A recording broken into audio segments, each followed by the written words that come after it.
Good morning class 11th students.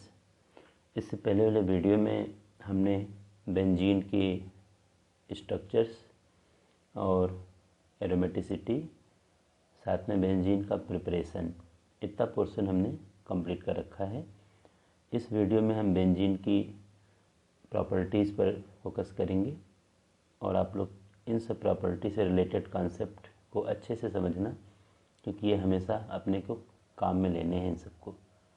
सबसे पहले देखा जाए फिज़िकल प्रॉपर्टी की तरफ आएंगे। जैसा कि आप सबको पता ही है कि benzene colourless liquid and characteristic smell, जितने एरोमेटिक कंपाउंड होते हैं सबकी एक पर्टिकुलर स्मेल होती है, इसीलिए हम लोगों ने कैरेक्टरिस्टिक स्मेल वर्ड यहाँ पर यूज किया है।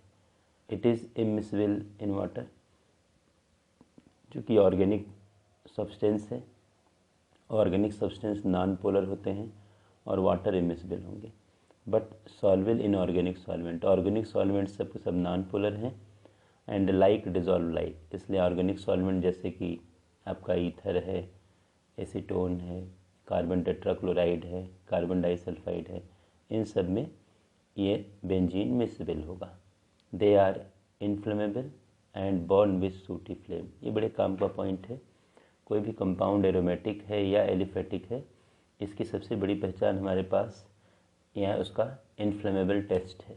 किसी भी कंपाउंड को अगर जलाया जाए और बहुत ज़्यादा स्मोक बन दे, यानी ब्लैक कलर की सूटी स्मोक बनने लगे, तो इसका मतलब उसमें कार्बन पूरी तरह से बर्न नहीं हो पा रहा है।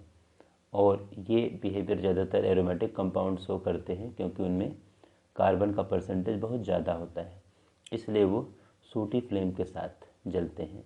लेकिन अगर कोई एलिफेटिक कंपाउंड है तो उसमें कार्बन का परसेंटेज कम रहता है, हाइड्रोजन ज़्यादा रहता है, इसलिए उसको अगर जलाया जाए तो नॉन सूटी फ्लेम से जलता है। जैसे अपने घर में एलपीजी जलता है। एलपीजी देखा जाए बर्निंग तो होती है, अपने को एनर्जी मिलती है, लेकिन अपने को ब्लैक कलर वाले स्मोक गैस ना के बराबर मिलते हैं। इसलिए ये चीज़ सबसे बड़ी पहचान है। लैब में हम इसको आप लोगों को समझाएंगे भी। तो अब बेंजीन की छोटी सी फिजिकल प्रॉपर्टी है। Benzene are colourless liquids with characteristic smell. Particular smell है। Inflammable in water, immiscible in water, water के अंदर मिक्स नहीं होगा, but solvable in organic solvents. They are inflammable and burn with sooty flame, यानी बिल्कुल एकदम से ब्लैक कलर के स्मोक खूब रिलीज होंगे और वैसे ही जलता हुआ अपने को दिखेगा। ये केमिकल प्रॉपर्टी की तरफ आएंगे। सबसे बड़ी बात देखा जाए, ये दो रिएक्शन जो मैं यहाँ पर आपको दिखा रहा हूँ, बेंजीन का रिएक्शन, जैसा कि अपने सबको पता है कि बेंजीन को हम लोग जब बेंजीन का स्ट्रक्चर बनाते हैं तो बेंजीन देखा जाए हम लोग इसी तरह से हेक्सागन बनाते हैं और इसमें अल्टरनेट ऑर्डर में डबल सिंगल बॉन्ड शो करते हैं। अगर बेंजीन इस सिचुएशन में है जिसमें डबल बॉन्ड है, और डबल बॉन्ड होने के नाते इसको अनसेचुरेशन टेस्ट देना चाहिए, लेकिन बेंजीन अगर Br2 CCl4 में यानी ब्रोमीन वाटर का यूज़ किया जाए तो कोई रिएक्शन नहीं देता, और ये रिएक्शन अनसेचुरेटेड कंपाउंड देते हैं, जैसा कि एल्कीन में हमने या एल्काइन में इसको डिस्कस किया है। एल्केलाइन KMnO4, जिसको हम बेयर्स रिएजेंट का नाम देते हैं, ये भी अनसेचुरेटेड कंपाउंड के टेस्ट के लिए KMnO4 का पिंक कलर डिसअपियर हो जाता है, तो बेंजीन ये भी टेस्ट नहीं देता। इन दोनों टेस्ट के बेसिस पर हम बता सकते हैं कि बेंजीन का जो कैरेक्टर है, ये कैरेक्टर कह सकते हो कि सेचुरेटेड कंपाउंड जैसा है, अनसेचुरेटेड जैसा नहीं है डबल बॉन्ड होने के बाद भी। लेकिन आपको इतना तो पता है कि डबल बॉन्ड अल्टरनेट ऑर्डर में है, और ये रेजोनेंस की वजह से इस डबल बॉन्ड का बिहेवियर हमें कम से कम मिलता है। स्पेशल केस में इसका बिहेवियर अपने को मिल सकता है। इसलिए बेंजीन के आगे हम कुछ प्रॉपर्टी की तरफ मूव करेंगे। Benzene undergo following type of reactions. सबसे पहले देखो सब्स्टिट्यूशन रिएक्शन। यहाँ पर मैं समझाना चाहूँगा, ये इलेक्ट्रोफिलिक सब्स्टिट्यूशन रिएक्शन। ध्यान रखना, यहाँ पर इलेक्ट्रोफाइल क्रिएट होगा। इलेक्ट्रोफाइल मतलब इलेक्ट्रॉन चाहने वाला, क्योंकि बेंजीन न्यूक्लियस इलेक्ट्रॉन का सोर्स है, इसलिए यहाँ पर हमने सब्स्टिट्यूशन रिएक्शन लिखा है, लेकिन आपके दिमाग में आना चाहिए कि इलेक्ट्रोफिलिक सब्स्टिट्यूशन रिएक्शन की बात हम स्पेशली कर रहे हैं। बेंजीन या benzene derivative 5 major reaction, 5 main reaction ये सब्स्टिट्यूशन रिएक्शन ये स्पेशली देते हैं। तो पहला देखिए हेलोजनेशन है। अगर हम बेंजीन न्यूक्लियस ले लें, ब्रोमीन यूज़ कर दें, anhydrous AlCl3 310 to 320 kelvin temperature. Anhydrous AlCl3 must है, क्योंकि यही एनहाइड्रस AlCl3 इलेक्ट्रोफाइल का फॉर्मेशन करेगा। आगे मैकेनिज्म में ये चीज़ डिस्कस होगी फिर से। तो अब इसके कह सकते हो कि किसी भी कार्बन से एक हाइड्रोजन हटेगा और वहाँ पर हेलोजन आकर के जुड़ जाएगा, ये क्लोरोबेंजीन बन जाएगा, और जो हाइड्रोजन हटेगा वो Cl के साथ मिलकर HCl बना देगा, तो क्लोरोबेंजीन का फॉर्मेशन हो जाएगा। तो कभी भी अपने को बेंजीन से क्लोरोबेंजीन बनाना हो तो ये रिएक्शन हम दे सकते हैं। एनहाइड्रस AlCl3 आपको लगाना ही लगाना है, ये ज़रूर ध्यान रखना। अगर हम ब्रोमीन यूज़ कर दें, एनहाइड्रस AlBr3 यूज़ करना पड़ेगा, और इसको हीट करेंगे सेम सिचुएशन में, तो यहाँ पर देखा जाए किसी पर्टिकुलर कार्बन पर यहाँ पर ब्रोमीन लग जाएगा और ब्रोमोबेंजीन का फॉर्मेशन करेगा, HBr अलग हो जाएगा। तो मेरे कहने का मतलब क्या है कि ब्रोमीन कोई जरूरी नहीं किसी कार्बन पर लगे या क्लोरीन इसी कार्बन पर लगे, किसी कार्बन पर लग सकता है। जिस कार्बन पर क्लोरीन या ब्रोमीन लगेगा वो कार्बन नंबर 1 कंसिडर होगा, जैसा कि हम लोग IUPAC में इन सब में पहले से ही जानते हैं। तो ये रिएक्शन हमारे सामने हेलोजिनेशन रिएक्शन है, आप लोग अच्छे से इसको समझना। अगले स्टेप में देखा जाए हम सल्फोनेशन रिएक्शन की बात करते हैं। बेंजीन लिया, कंसनट्रेटेड H2SO4 का यूज़ किया, और यहाँ पर SO3 H2SO4 के अंदर मिक्स होनी चाहिए। तो अगर SO3 H2SO4 के अंदर मिक्स है तो कभी कभी आपको यहाँ पर फ्यूमिंग सल्फ्यूरिक एसिड भी लिखा हुआ मिल सकता है, तो आप उसमें कंफ्यूज बिल्कुल मत होना। अगर फ्यूमिंग सल्फ्यूरिक एसिड लिखा है इसका मतलब H2SO4 के अंदर SO3 मिक्स है, डिजॉल्व है बहुत ज़्यादा। 330 केल्विन पर यहाँ पर बेंजीन के साथ देखा जाए SO3H ग्रुप जुड़ जाएगा और H2O लिबरेट हो जाएगा। तो यहाँ पर SO3H देखा जाए ये इलेक्ट्रोफाइल है, इलेक्ट्रोफिलिक सब्स्टिट्यूशन होकर के ये प्रोसेस हमें बने मिलेगा, मतलब बेंजीन सल्फोनिक एसिड बनेगा। तो कभी भी बेंजीन से बेंजीन सल्फोनिक एसिड अगर बनाना है तो ये रिएक्शन हम कंसिडर कर सकते हैं। नाइट्रेशन में कंसनट्रेट HNO3 के साथ कंसनट्रेट H2SO4 के प्रेजेंस में 330 केल्विन टेम्परेचर यूज़ करेंगे, तो जो H2SO4 है यही NO2+ यानी इलेक्ट्रोफाइल का फॉर्मेशन करेगा जो यहाँ पर अटैक करेगा, ये चीज़ इसके मैकेनिज्म में कंप्लीट होगी। तो यहाँ पर देखा जाए HNO3 NO2+ देगा और H2SO4 के हेल्प से, H2SO4 अगर न लिया जाए तो NO2+ क्रिएट नहीं होगा, इसलिए NO2 यहाँ पर देखा जाए प्लस जो आएगा वो बेंजीन न्यूक्लियस से अटैक करेगा और NO2 किसी कार्बन से जुड़ करके सब्स्टिट्यूशन प्रोडक्ट दे देगा, नाइट्रोबेंजीन बना देगा। तो कहीं पर अगर अपने को बेंजीन से नाइट्रोबेंजीन बनाना हो तो ये स्टेप हम ले सकते हैं। यहाँ पर कंसनट्रेटेड HNO3 तो लेना ही लेना है, साथ में H2SO4 मस्ट है, ये तो हमें ज़रूर शो करना पड़ेगा। इसके आगे देखो फ्रीडल क्राफ्ट के 2 रिएक्शन आते हैं, फ्रीडल क्राफ्ट एल्काइलेशन और फ्रीडल क्राफ्ट एसाइलेशन, 2 रिएक्शन आते हैं। फ्रीडल क्राफ्ट एल्काइलेशन में हम एल्काइल हैलाइड यूज़ करते हैं, चाहे 1 कार्बन का हो 2 कार्बन का हो, प्राइमरी सेकेंडरी टर्सरी कैसे भी हो। एनहाइड्रस AlCl3 मस्ट है, ये लेना पड़ेगा। यही एनहाइड्रस AlCl3 यहाँ इलेक्ट्रोफाइल क्रिएट करता है, यहाँ पर एल्काइल के ऊपर +4 यानी कार्बोकैटायन बनेगा और वही बेंजीन न्यूक्लियस से अटैक होकर के हमारा कह सकते हो कि जैसे यहाँ पर हमने CH3Cl ले रखा है तो टॉलुइन बन जाएगा, मिथाइल बेंजीन। अगर यहाँ C2H5 लेके चलेंगे तो इथाइल बेंजीन बन जाएगा। ये फ्रीडल क्राफ्ट एल्काइलेशन यानी एल्काइल ग्रुप सब्स्टिट्यूट हुआ है, इसलिए हमने इसको एल्काइलेशन का नाम दिया है और फ्रीडल क्राफ्ट नेम है इसका। एनहाइड्रस AlCl3 यहाँ पर मस्ट है, आपको सेलेक्ट करना ही करना है। इसके आगे फ्रीडल क्राफ्ट एसाइलेशन रिएक्शन। अब इसमें देखा जाए एसाइलेशन क्या मतलब, RCO ग्रुप सब्स्टिट्यूट होगा, तो CH3COCl यहाँ पर यानी CH3COCl एसिटाइल क्लोराइड और एसिटिक एनहाइड्राइड, ये दोनों ग्रुप कह सकते हो एसाइलेटिंग एजेंट हैं, ये CH3CO ग्रुप देने वाले हैं। एनहाइड्रस AlCl3 लेना ही लेना है क्योंकि फ्रीडल क्राफ्ट इसका नाम है। अब इसे क्या करेगा, CH3CO जो इलेक्ट्रोफाइल क्रिएट करेगा ये, और वो इलेक्ट्रोफाइल इस बेंजीन न्यूक्लियस से जुड़ेगा तो एसिटोफिनॉल का फॉर्मेशन हो जाएगा। तो कभी भी बेंजीन से एसिटोफिनॉल अगर हमें बनाना है तो उस केस में हम ये CH3COCl या CH3CO एसिटिक एनहाइड्राइड ले सकते हैं। एनहाइड्राइड की IUPAC नेमिंग और ये सब मैं IUPAC वाले पार्ट में कंप्लीट कर चुका हूँ। तो अब यहाँ पर ध्यान रखना, कभी कभी बच्चे क्या गलती करते हैं, इस कार्बन के साथ कार्बन न जोड़ करके ऑक्सीजन जोड़ देते हैं या कहीं और से अटैचमेंट दिखा देते हैं। ऐसे अटैचमेंट आपको दिखाना ज़रूरी है क्योंकि यही सही है। अगर हम CH3COCl ले लेंगे तो बाई प्रोडक्ट HCl बनेगा और CH3CO2O ले लेंगे तो हमारा बाई प्रोडक्ट CH3COOH यानी एसिटिक एसिड का फॉर्मेशन होगा। ये चीज़ अपने को समझने की ज़रूरत है और आप सभी लोग अच्छे से समझना। अगले स्टेप में सेकंड, ये इतने जो 5 रिएक्शन हमने कहा था कि 5 रिएक्शन हर बेंजीन या बेंजीन डेरिवेटिव ये रिएक्शन देता है, तो इस पर हम लोग बहुत फोकस करेंगे और आगे भी ये प्रोसेस अपने ये रिएक्शंस हमें मिलता ही रहेगा, तो आप लोग इसको अच्छे से समझना। अगले स्टेप में देखो एडिशन रिएक्शन सेकंड पॉइंट में है।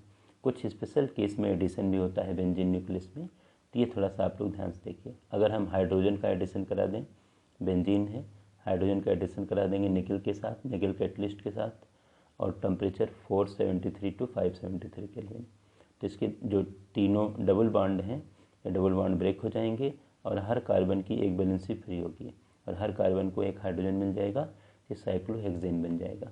तो बेंजीन से साइक्लोहेक्सेन अगर बनाना है तो इस कंडीशन में इसका कर सकते हो हाइड्रोजन का एडिशन या हाइड्रोजनेशन रिएक्शन की को हम ले सकते हैं। एक बड़ा अच्छा सा रिएक्शन देखो एडिशन ऑफ हेलोजन है। बेंजीन का रिएक्शन अगर हम क्लोरीन से करा दें, जैसे यहाँ पर हाइड्रोजन ऐड हुआ था हर कार्बन पे, डबल बॉन्ड ब्रेक हुआ था, वैसे यहाँ पर भी डबल बॉन्ड ब्रेक होगा, हर कार्बन के पास एक वैलेंसी फ्री होगी और वहाँ क्लोरीन जुड़ेगा। तो लाइट के प्रेजेंस में रिएक्शन होगा, इसका ध्यान रखना, इसलिए हमने HNO ले रखा है। तो C6H6Cl6 बेंजीन हेक्साक्लोराइड बन जाएगा, BHC हम लोग शॉर्ट फॉर्म देते हैं, नाम देते हैं benzene hexachloride. BHC is used as an insecticide, यहाँ पर इंसेक्टिसाइड्स, इसको देखा जाए हम लोग इंसेक्टिसाइड्स की तरह से यूज़ करते हैं इंसेक्ट मारने के लिए, स्पेशली देखा जाए क्रॉप प्रोडक्शन और इन सब में हम लोग यूज़ करते हैं बहुत ज़्यादा। It is sold under the name gammexane और लिंडेन। मार्केट में इसका जो नाम है वह गैमेक्सिन या लिंडेन के नाम से देखा जाए हम लोग इसको बेचते हैं, याद रखते हैं। इसको BHC के नाम से या गैमेक्सिन के नाम से भी बहुत ज़्यादा ये पॉपुलर है। लिंडेन भी कहीं कहीं इसका नाम आ सकता है। एडिशन ऑफ ओजोन, जैसे यहाँ पर बेंजीन का रिएक्शन अगर ओजोन से करा दे, जैसे आपको पहले पता है डबल बॉन्ड पर ओजोन O3 आकर के ऐड हो जाएगा और ओजोनाइड बना देगा। तो पहले बेंजीन का ट्राई ओजोनाइड बन जाए क्योंकि 3 पॉइंट पर डबल बॉन्ड है, और जिंक और H2O के साथ अगर इसको ब्रेक करेंगे तो CHO ग्लाइऑक्सिल बन जाएगा और ZNOH होल ट्वाइस बन जाएगा, रिलीज़ हो जाएगा। तो ये चीज़ अपने को समझनी चाहिए। ये कुछ रिएक्शंस हैं जो एडिशन रिएक्शन से रिलेटेड हैं और बेंजीन स्पेशल केस में ये सब रिएक्शंस देगा।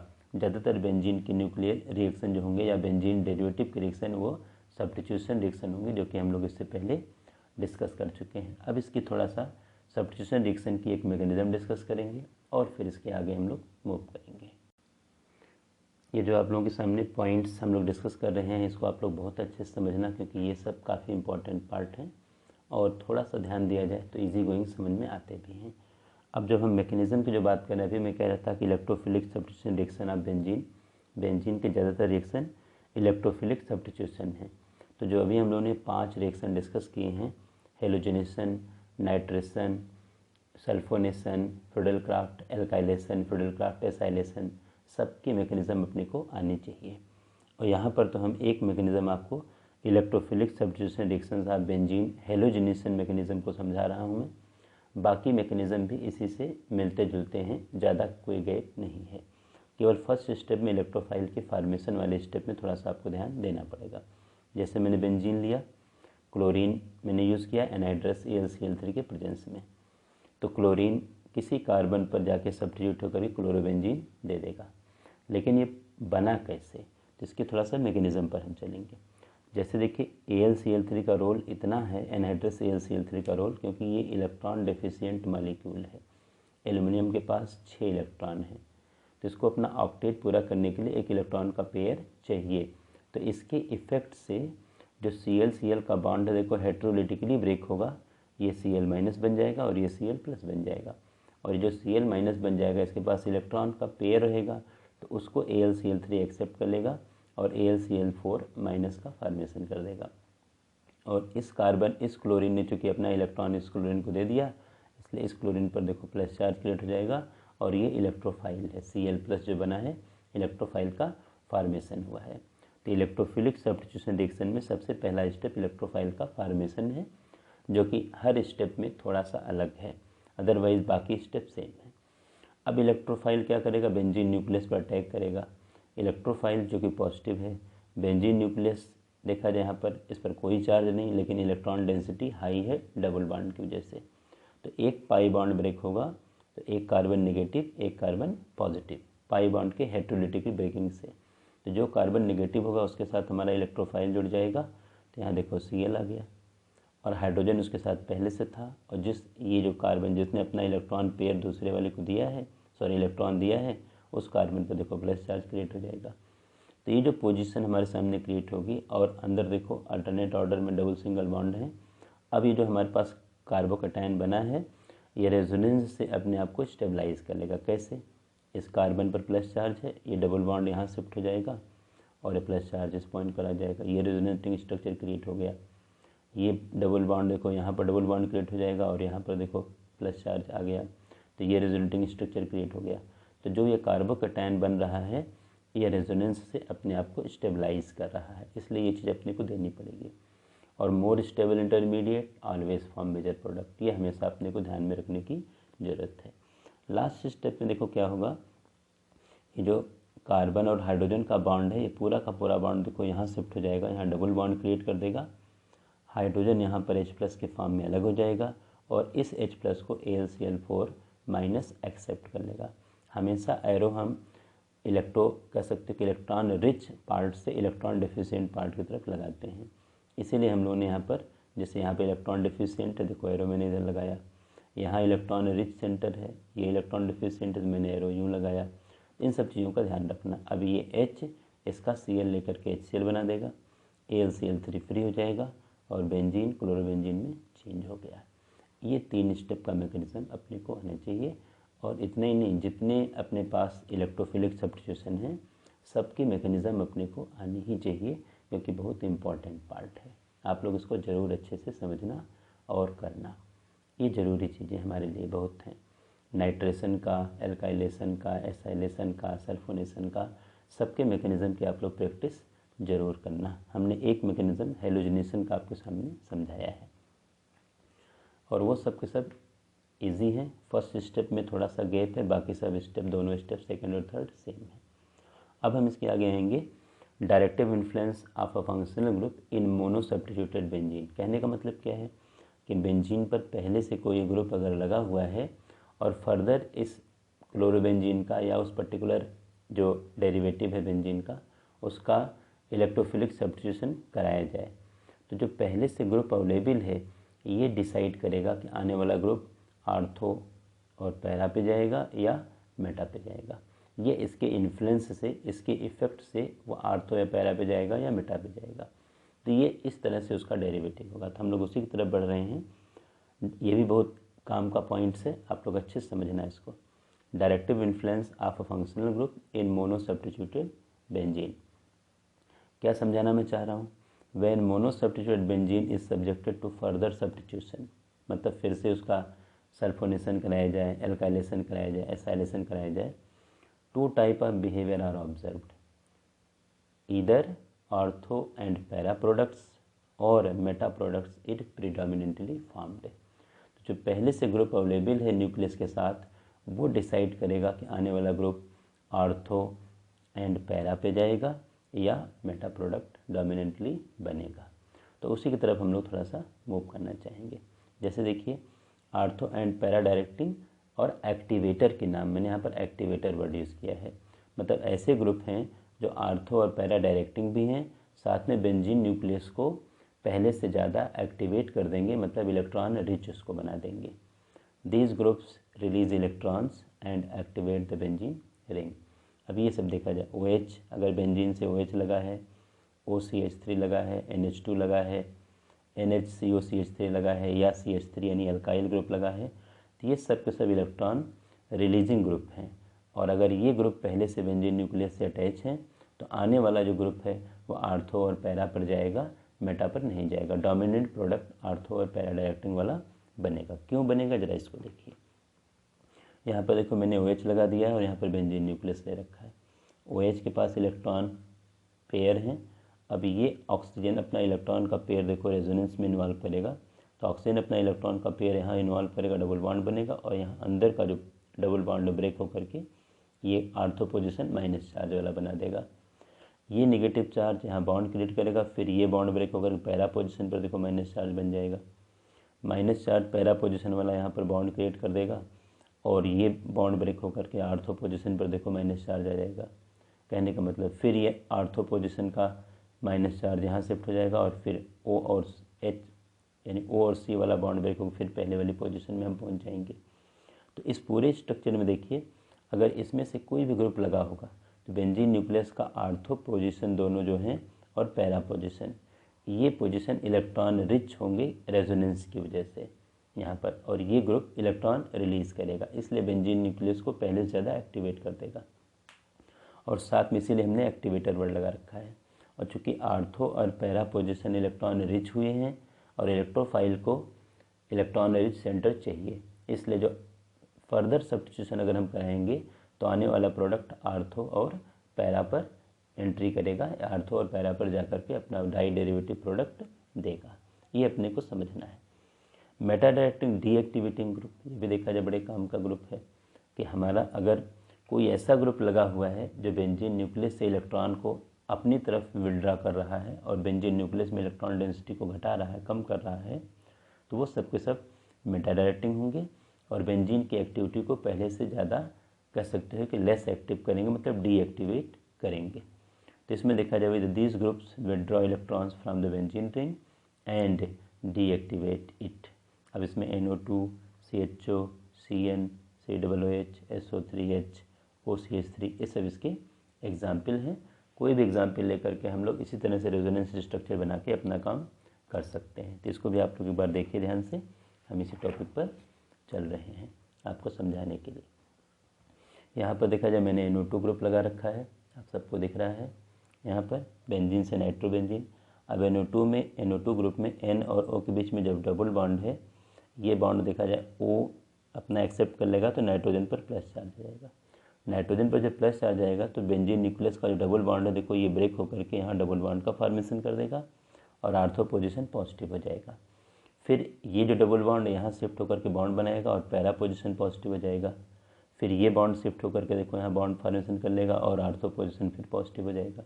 और एट लास्ट C और N वाला डबल बॉन्ड यहाँ शिफ्ट हो जाएगा और O के ऊपर जो माइनस चार्ज है यहाँ शिफ्ट होकर फिर पहले कंडीशन क्रिएट कर देगा।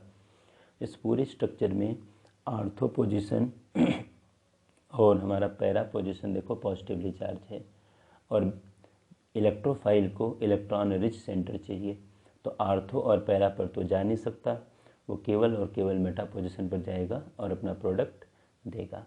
इसलिए ये जो अभी हमने डिस्कस किया था NO2, CHO, CO, CN etcetera, ये सब ग्रुप अगर बेंजीन न्यूक्लियस से पहले से लगे हैं तो कमिंग ग्रुप को फर्दर सब्स्टिट्यूशन कराया जाएगा तो मेटा डायरेक्टिंग वो प्रोडक्ट देंगे। मेरे कहने का सिंपल मतलब ये है। अब इसके आगे देखो ortho and para directing deactivating group, इसमें तो हमारे हेलोजेंस आते हैं। ये सब के सब आर्थो और पैरा डायरेक्टिंग तो होते हैं लेकिन बेंजीन न्यूक्लियस की एक्टिविटी को थोड़ा सा घटाते हैं। तो ज़रा इसको देखा जाए, these groups withdraw electrons from the benzene ring and deactivate it, however these direct the incoming group at ortho and para position. सामने देखो मैंने यहाँ पर ले रखा है, ये क्लोरोबेंजीन है। क्लोरोबेंजीन में कार्बन और क्लोरीन के बीच में क्लोरीन का नेचर देखा जाए -I इफेक्ट दिखाने वाला है। जो मैंने एरो लगा रखा है ये देखा जाए इलेक्ट्रॉन जो सिग्मा वाला इलेक्ट्रॉन है, कार्बन और क्लोरीन के बीच में सिग्मा बॉन्ड बना है, उस इलेक्ट्रॉन को क्लोरीन अपनी तरफ ज़्यादा अट्रैक्ट करेगा, इसलिए बेंजीन न्यूक्लियस को थोड़ा सा डीएक्टिवेट करेगा। लेकिन क्लोरीन के पास तीन तीन देखिए लोन पेयर हैं और ये लोन पेयर देखो आगे रेजोनेंस में इन्वॉल्व होंगे। लोन पेयर देखो इन्वॉल्व होगा, आर्थो पोजीशन नेगेटिव चार्ज जाएगा, फिर ये बॉन्ड क्रिएट करेगा, पैरा पोजीशन नेगेटिव हो जाएगा, फिर यहाँ पर बॉन्ड क्रिएट होगा, आर्थो पोजीशन नेगेटिव चार्ज हो जाएगा, फिर पहले वाली कंडीशन आ जाएगी। इस तरह से अगर जितने भी हेलोजेंस हैं फ्लोरीन, क्लोरीन, ब्रोमीन, आयोडीन, ये सब बेंजीन न्यूक्लियस को थोड़ा सा डीएक्टिवेट करते हैं लेकिन कमिंग ग्रुप को आर्थो और पैरा पोजीशन पर ही भेजते हैं। ये ध्यान रखने की ज़रूरत है। ये जो तीनों हमने डायरेक्टिव इन्फ्लुएंस की सिचुएशन दी है, आप लोग इसको ज़रूर अच्छे से समझना। अगर एक बार वीडियो देखने में समझ में ना आए तो आप 2 बार वीडियो देखना, क्योंकि ये बहुत काम के पॉइंट्स हैं और हमेशा अपनी हेल्प करते ही रहेंगे। अब हम इसके आगे आते हैं। इसका लास्ट टॉपिक है कार्सिनोजेनिसिटी एंड टॉक्सिसिटी, मतलब कुछ ऐसे प्रोडक्ट होते हैं जो कैंसर क्रिएट करते हैं। जैसा कि आपको पता है टोबैको प्रोडक्ट हैं, एल्कोहलिक प्रोडक्ट हैं, या इस तरह के जो प्रोडक्ट हैं जो हम लोग देखा जाए इस पर लिखा होता है कि इससे तंबाकू खाने से कैंसर होता है, या सिगरेट के पैकेट पर लिखा होता है, उस चीज़ को थोड़ा सा हमें ध्यान में रखने की ज़रूरत है। कार्सिनोजेनिसिटी मतलब कैंसर क्रिएट करने वाले एजेंट, और टॉक्सिसिटी मतलब आप समझ ही रहे हो, पॉइजनस प्रोडक्ट जो अपने लिए हैं। Most polynuclear hydrocarbons are carcinogenic in nature. Polynuclear hydrocarbon का मतलब क्या है? जिसमें बेंजीन के एक से ज़्यादा न्यूक्लियस एक साथ फ्यूज़ होते हैं, अवेलेबल होते हैं।